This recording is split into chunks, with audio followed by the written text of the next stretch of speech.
ఒక ఊరిలో రంగయ్య అనే పేదవాడు ఉండేవాడు. అతడు అడవికి వెళ్ళి కట్టెలు కొట్టుకొని ఊరిలో అమ్మేవాడు. అతని భార్య కమలమ్మ. ఆమెకి ఆశ ఎక్కువ. ఒకరోజు రంగయ్య కట్టెల కోసం అడవికి వెళ్ళాడు. అక్కడ ఒక బంగారు జింక చిక్కుకొని కనిపించింది. రంగయ్య ఆ జింకను వలలోంచి విడిపించాడు. అప్పుడు ఆ జింక, "నువ్వు నా ప్రాణాలను రక్షించావు. నువ్వు ఏది కోరుకుంటే అది ఇస్తాను. నీకు కావాల్సింది కోరుకో" అంది. "నా భార్యను అడిగి వచ్చి కోరుకుంటాను" అని చెప్పి ఇంటికి వచ్చి జరిగిందంతా భార్యతో చెప్పాడు.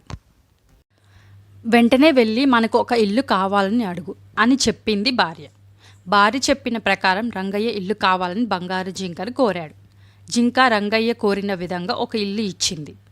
కొన్ని రోజుల తర్వాత కమలమ్మకు మేడలో ఉండాలన్న కోరిక కలిగింది. రంగయ్య వచ్చి అడగగానే బంగారు జింక మేడను కూడా ఇచ్చింది.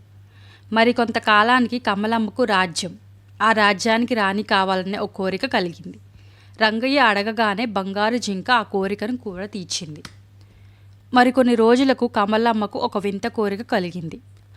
రంగయ్య వెనక ముందు ఆలోచించకుండా పరిగెత్తుకుంటూ వెళ్ళి, "నా భార్య సూర్యచంద్రులను తన ఇంట ఉండాలని కోరుకుంటుంది" అని చెప్పాడు. అప్పటికే కోరికలన్నింటినీ అయిష్టంగానే తీరుస్తున్న బంగారు జింకకు ఆ కోరిక వినగానే చాలా కోపం వచ్చింది. "నీ భార్యకు సూర్యచంద్రుని ఇంట్లో ఉండాలని కోరికగా ఉందా? అయితే మీరు చెట్టు కింద ఉండండి" అని బంగారు జింక తను అంతకుముందు వరాలన్నింటినీ వెనక్కి తీసేసుకొని మాయమైపోయింది. మరుసటి రోజు నుంచి రంగయ్య కమలమ్మ చెట్టు కింద దిగాలుగా కూర్చొని ఏడుస్తూ ఉన్నారు. పెద్దలు ఊరికే అనరు, "దురాశ దుఃఖానికి చేటు" అని.